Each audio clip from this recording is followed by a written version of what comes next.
Mimi kwa kuwa nimefanya kazi na watu wote, nitasema kwanza naomba nianze na bwana mkubwa, kakaangu Naipa.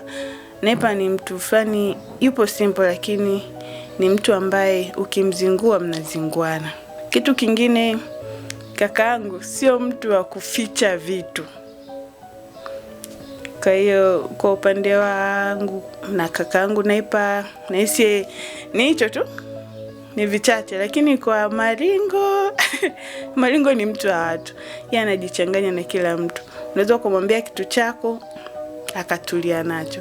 Ila tukienda kwenye kazi, watu wanafanya kazi nzuri, lakini kuna mmoja ana hasira, mwingine yupo cool.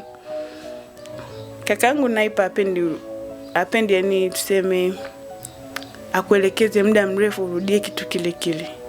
Na hasira zake anaweza akakupa bango tu moja ukatulia. Alafu kuna hasira za mwenzangu Maringo. Yeye atakuelekeza mara ya kwanza, mara ya pili, ya tatu, ukiona umezingua na kutandika bao.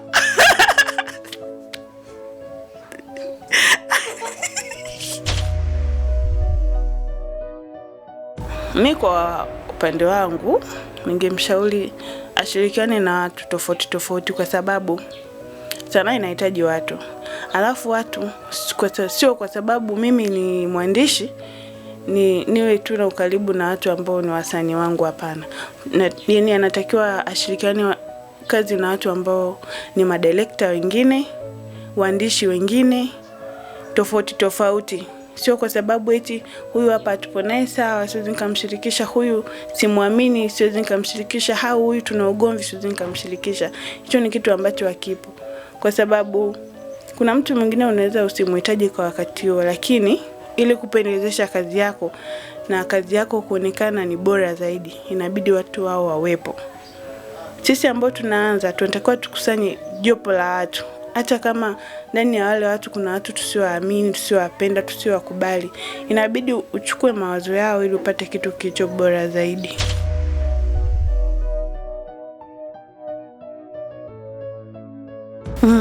Kabla sijamshauri, naomba kwanza niseme ni mtu ambaye anaweza kucheza cast nyingi, na akiendelea kufanya hivyo anaweza akawa bora zaidi. Ila cha kumshauri, naweza nikamshauri kwamba aangalie cast ambazo yeye zinamfavor kuonekana zaidi, kwa sababu kuna cast zingine unaweza kumchezesha ambazo sio.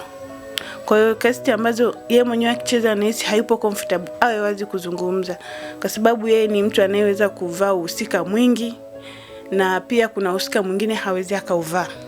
Kama moyo wako unawiwa kufanya sanaa, fanya sanaa. Usiangalie watu ambao wameharibikiwa au watu ambao wanaanguka au watu ambao wana tabia mbovu, kwa sababu tabia nzuri, nidhamu ya sanaa na heshima pia inaanza na wewe. Kwa hiyo tufanye sanaa kwa pamoja, kwa kushirikiana.